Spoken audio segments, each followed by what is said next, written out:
Здравейте, скъпи мои Блеславчета! Благодаря ви, че отново сте с мен, Блеслав, в нашия канал.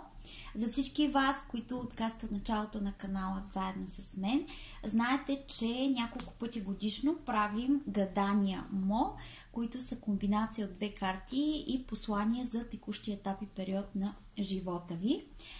Понеже тази година се оказа, че преди 5 месеца последно съм правила гадания МО, сега ще направя едно, което ще е с валидност до края на годината, а вече през януари месец ще направим друго, което ще бъде пък за старта на 2022 година. Гадания МО трябва да се прави във важни периоди на живота на човек, например за новата година, за рожден ден и наистина за някакви такива преломни моменти. Затова ги правим в канала 2-3 пъти годишно максимум, за да има ефект самото гадание.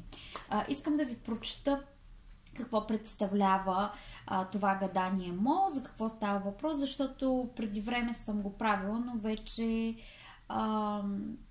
забравила се и искам да направя едно припомняне. Свещеният Тибет, гадание МО. Тибет, наричан от всички покрива на света, е най-тайнственото свято и загадъчно място на Земята. Свещена земя на легенди, медитация и религии, земя на последната битка между духа и материята, земя на най-духовната и мистична култура, на уникални обичаи и чудеса, на мъдрост и спокойствие, импулс на духовната сила, от която векове наред черпят енергия пророци, мистици, будители. Гадания МО в Тибет са това, което е и Дзин, книгата на промените в Китай. Древното гадателско изкуство МО, духовна практика за предсказания и душевно изцеление, предаване от векове на тибетската будистка култура. Е свързано с многовековната традиция за търсене на път и достъп към вселенската мъдрост. В продължение на много векове тибетците разчитат на МО, за да си отговорят на въпросите, свързани с решителни моменти от живота им, но най-вече за да постигнат състоянието на върховно спокойствие и просветление, крайната цел на будизма. Тази книжка, не знам ако някой има интерес, аз съм я купувала много години назад.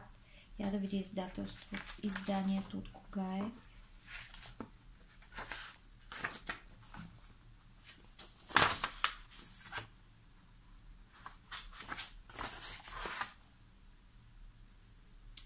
Не мога да намеря годината, но със сигурност е поне на над 10 години тази книга.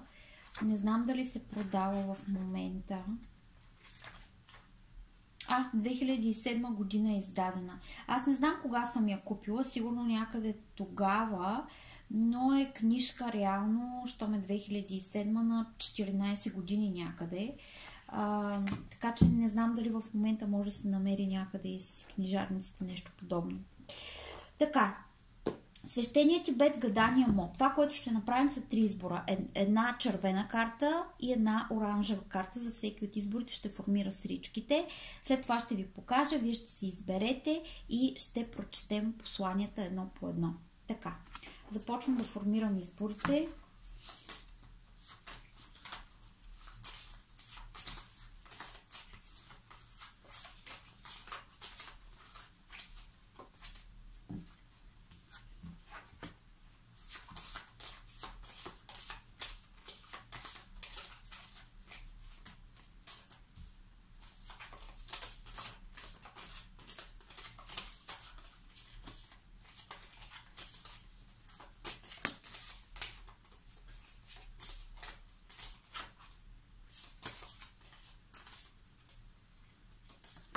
Така, скъпи мои, имайте предвид, че тук може да дойде негативно послание, така че бъдете предупредени, че понякога има и негативни послания в гадания МО. Затова, ако не искате да чуете нещо негативно, може да пропуснете видеото. Така, нека да видим сега втората сричка. Втората сричка за избор номер 1.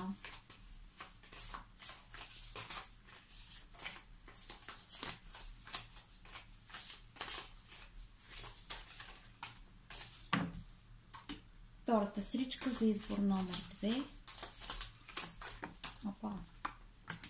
И третата сричка за избор номер 3. Втората сричка за избор номер 3. Добре. Така. Избор номер 1. Избор номер 2. И избор номер 3. Ето ги така. 1, 2, 3. Изберете, помислете и ще разберете какво ви предсказва тибетската традиция, свещения Тибет, гаданието му в периода, да кажем, до края на 2021 година и част от януари, например, докато направим другото гадание за новата година. Вижте ги хубаво, помислете и ще преминем към... Тук в случая не е прочит на енергията, а директно прочит на посланието от самата книга.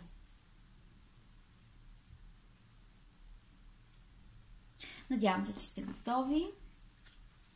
Така, да започнем с първата ни сричка. Така.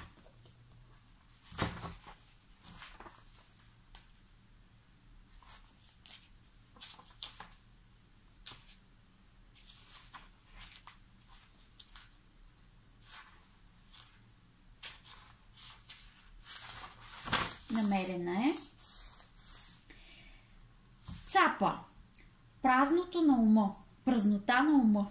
Извиняйте, ето сричката. Виждате? Така. Листче хартия, отнесено от вятъра. Описание на периода, в който навлизате. За щастие в живота не са чести моментите като този, символизиран от съчетанието. Празнота на ума.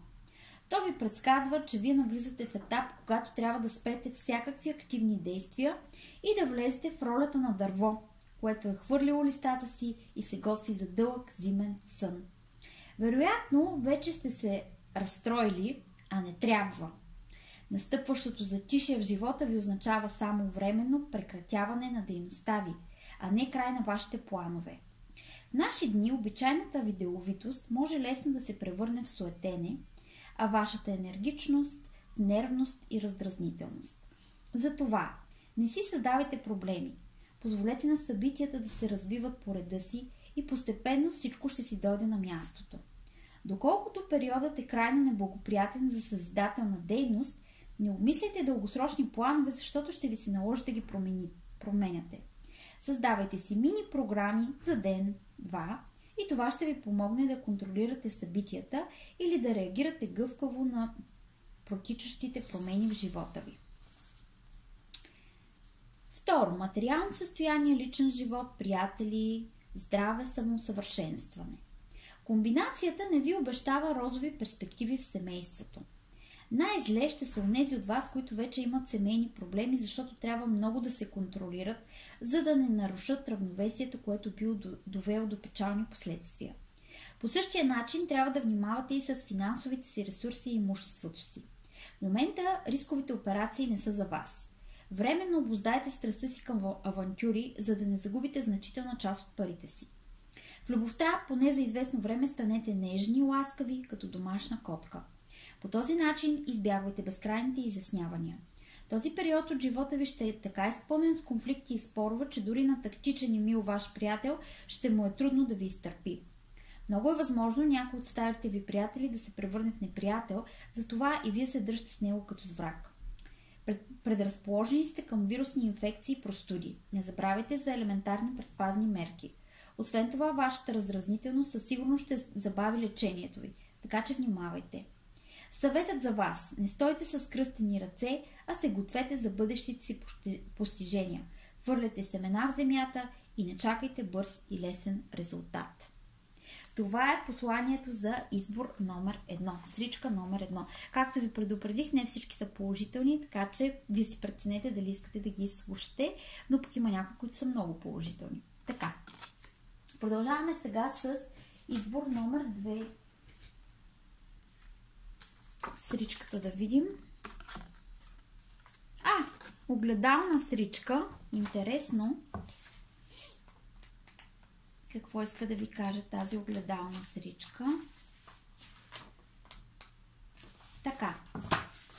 Нана. Златна обител. Планина от скъпоценни камъни. Ето, виждате, тук това е комбинацията. Описание на периода, в който навлизате. Предстоят ви моменти, когато една житейска ситуация ще се смени с друга. Комбинацията символизира промените, които водят човека от подножието на планината към нейните върхове. Пред вас се разкриват най-приятни перспективи. Всяко ваше начинание, което сте обмислили сериозно и внимателно, има всички шансове за успех. Ако не направите фатална грешка, сега можете да поставите основите на своето бъдеще, благополучие и разцвет. В този момент е трудно да кажем какво ще повлияе на реализацията на плановете ви. Причините за успех или неуспех могат да са както обективни, така и субективни. Не е изключено да се струпат едновременно множество задачи, които изискват цялото ви внимание. Така времето за тяхното изпълнение ще се увеличи доста, но поне резултатите ще си струват, ще компенсирате всички препятствия по пътя си. Материално състояние, личен живот, приятели, здраве и самоусъвършенстване. Отношенията в семейството ви ще запазят сегашната стабилност и хармония, а в най-близко бъдеще близките ви ще ви зарадват с нещо много приятно, макар и неочаквано. Помислете на свой ред с какво можете да направите живота на близките си по-радостен и оживен. Сега съдбата ви представя шанса да подобрите материалното си положение и да решите натрупаните финансови проблеми. Ако виждате, че има някакъв финансов риск, потърсете съвета на опитен човек. Комбинацията ви предсказва хармонични отношения с любимия човек, но ако започвате от нулата, очакват ви препятствия и забавяне по пътя към любовта. Отношенията с приятелите са повече от лични. Смело им се обадете и ги поканете на гости или пък вие им погостувайте.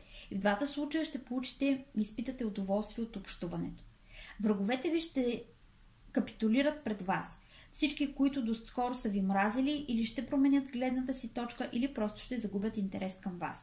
Макар че сте в добро здраве и настроение, все пак сте доста натоварени и ви застрашава нервен срив. Почивайте повече, по възможност голяма компания от приятели. Съвета за вас. Не се напрягайте излишно. Рано или късно, по един или друг начин, вашите замисли ще се изпълнят, защото съдбата е на ваша страна и резултатите ще ви удовлетворяват напълно. Благосклонната ръка на съдбата ще ви подкрепи и в замисленото от вас конкретно начинание. Прекрасна енергия за всички, които избраха избор номер 2. И да видим какво имаме за избор номер 3.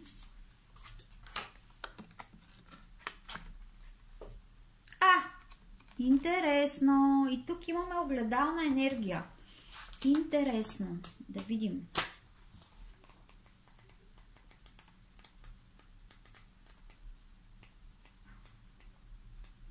Така. Ах! Чисто небе. Звукът на тройната пустота. Ето комбинацията. Четем. Описание на периода, в който навлизате. Комбинацията от сричките чисто небе означава, че въпреки надвисналите над вас облаци, слънчевия лъч на успеха вече е готов да просветли бъдещето ви, което за вас ще бъде като ясно небе. Няма смисъл да се тревожите за временните неприятности. Те са само тласък към бъдещето, препятствие, което не отнема силите ви, а напротив ще изостри и проясни мислите ви. Нещата се подреждат доста изгодно за вас. Навлизате в период на живота си, когато всички съмнения в душата ви ще се разсеят и ще бъдете в състояние на хармония и мир със себе си и околните.